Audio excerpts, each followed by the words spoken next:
In the year 1843, a man was born who, during his lifetime, was to have a profound effect on millions of people. His name was Russel Herman Conwell. He became a lawyer, then a newspaper editor, and finally a clergyman. Well, one day, a group of boys came to Dr. Conwell at his church and asked him if he would be willing to instruct them in college courses. They wanted a college education, but lacked the money to pay for it. He told them that he'd do all he could, and as the boys left, a thought, an idea began to form in Dr. Conwell's mind. He asked himself, why couldn't there be a fine college for poor but deserving young men? Well, here was a great idea, and he went to work on it at once. Almost single-handedly, Dr. Conwell raised $7 million with which he founded one of the world's leading universities. And he raised the money by giving more than 6,000 lectures all over the country, and in each one of them, he told the story called Acres of Diamonds. The story was the account of an African farmer who heard tales about other settlers who had made millions by discovering diamond mines. And these tales so excited the farmer that he could hardly wait to sell his farm and search for diamonds himself. So he sold his farm and spent the rest of his life wandering the vast African continent, searching unsuccessfully for the gleaming gems which brought such high prices on the markets of the world. Finally, in a fit of despondency, broke and desperate, as I remember the story, he threw himself into a river and drowned. Now, meanwhile, the man who had bought his farm one day found a large and unusual stone in a stream which cut through the property. And the stone turned out to be a great diamond of enormous value. And he then discovered that the farm was covered with them, and it was to become one of the world's richest diamond mines. The first farmer had owned literally acres of diamonds, but had sold them for practically nothing in order to look for them elsewhere. If he'd only taken the time to study and prepare himself, to learn what diamonds looked like in their rough state, and had first thoroughly explored the land he owned, he would have found the millions he sought right on his own property. The thing about this story that so profoundly affected Dr. Conwell and subsequently millions of others was the idea that each of us is, at this moment, standing in the middle of his own acres of diamonds. If we will only have the wisdom and patience to intelligently and effectively explore the work in which we're now engaged, we'll usually find that it contains the riches we seek, whether they be financial or intangible or both. There's nothing more pitiful to my mind than the person who wastes his life running from one thing to another, forever looking for the pot of gold at the end of the rainbow, and never staying with one thing long enough to find it. No matter what your goal may be, perhaps the road to it can be found in the very thing in which you're now engaged. You see, the average man believes some businesses are better than others, instead of realizing the truth that there are no bad businesses. There are just those people who don't know enough to see the opportunities in the work they're in. No matter what our work happens to be, it's our business. We're the manager. If there seems to be no future or opportunity in it, it isn't always because it's not there, but perhaps only because we can't see it. A farmer once poked a tiny pumpkin into an empty jug. The pumpkin grew until it completely filled the jug and could grow no more. When the farmer broke the glass, he had a pumpkin exactly the size and shape of the jug. If we're not careful, each of us can do a similar thing. We can mistakenly poke ourselves into jugs that limit our growth. But it is we who do the poking, not the job, not the company, nor the territory, nor the economy, nor the times. We do it. People who become outstanding at their work are those who see their work as an opportunity for growth and development, and who prepare themselves for the opportunities which surround them every day. Preparation is the key. This means becoming so good, so competent at what we're now doing, we will actually force the opportunities we seek to come our way.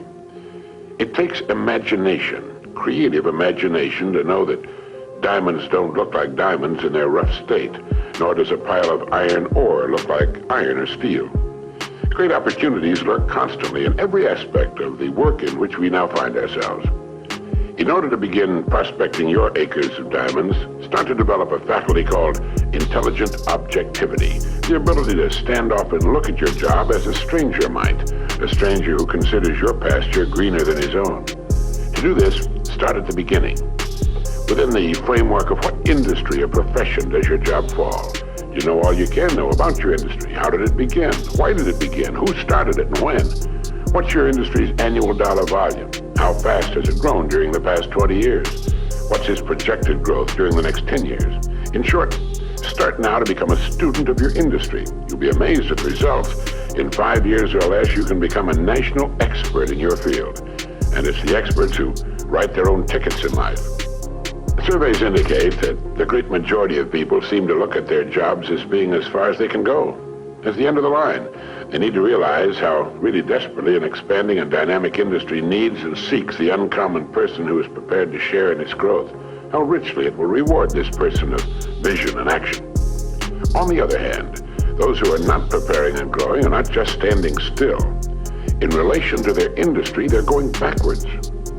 So ask yourself, do I know as much about my job and my industry as a good doctor or lawyer knows about his job, his profession? You should, you know. This is the attitude of the person who wants to become a professional at what he does for a living. It's far more fun, many times more rewarding and interesting, and the real pro can ride out occasional storms in the economic seas in a safe boat built of research and preparation. In order to become a professional in a world of amateurs, we need to study 3 important subjects. 1, our company and the industry in which it operates. 2, our job and perhaps the next step upward in our career.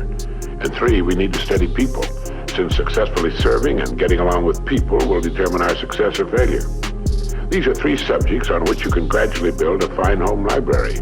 Your bookstore clerk will help you find the right books if you tell him what you want to know. Frequently, all you need in order to make an enormous improvement is simply a reminder of things you've known but have forgotten. Perhaps this study and research in your job, your industry, and ways of increasing your service to others sounds like a big job. Well, it is. But it's fascinating, and in the long run, it pays tremendous dividends, builds complete security, and it can be accomplished in an hour a day devoted to reading and making permanent notes. Think of ways and means by which you can increase your contribution to your company, your industry, and those whom you serve. You'll begin to notice a wonderful change in your world. For as ye sow, so shall ye reap. This applies just as much to the family as it does to the breadwinner. The minute you adopt this attitude, you've joined the top 5% of the people of the world. You've virtually removed all competition. You're creating rather than competing. You're affecting life rather than just being affected by it. You're becoming a creator and a giver to life instead of just a receiver. By taking this attitude toward your work, your company, and industry, you're automatically taking care of 2 vital parts of successful living. First, you'll find yourself becoming more interested and enthusiastic about your work and its future, and both interest and enthusiasm are contagious. And second, you're building financial security which will last a lifetime. So keep this thought in mind as often as you can on and off the job. Somewhere in your present work, there lurks an opportunity which will bring you everything you could possibly want for yourself and your family. It will not be labeled opportunity. It will be hidden in common, everyday garments, just as was the hairpin with which a man fashioned the first paperclip, or the dirty drinking glass which triggered the paper cup industry. Now, in closing, here are 12 points to remember. 1, if we'll develop the wisdom and patience to intelligently and effectively explore the work in which we're now engaged, we will very likely find it contains the riches, tangible and intangible, we seek. 2, before we go running off into what we think are greener pastures, let's realize our own pasture is probably unlimited. 3, there are no bad jobs. It's the way in which we go about our work that makes it good or bad. 4, let's not poke ourselves into jugs beyond which we cannot grow. Let's avoid self-limitation. 5, only preparation can ensure our taking advantage of the opportunities which will present themselves in the future. Opportunities which are around us now. Let's begin to prepare now. 6, put your imagination to work on the many ways and means of improving what you're now doing. 7, learn all you can about your job, your company, and your industry. 8, since there's no limit to the growth of your industry, it must follow there's similarly no limit to your growth potential within that industry. 9, our dynamic and growing economy needs and will well reward the uncommon person who prepares for a place in its growth. 10. Begin to build your library of reference material pertaining to your company, industry, job, and on how to better serve and get along with people. 11. Set aside an hour a day for this study and research. 12. Remember the story of the acres of diamond.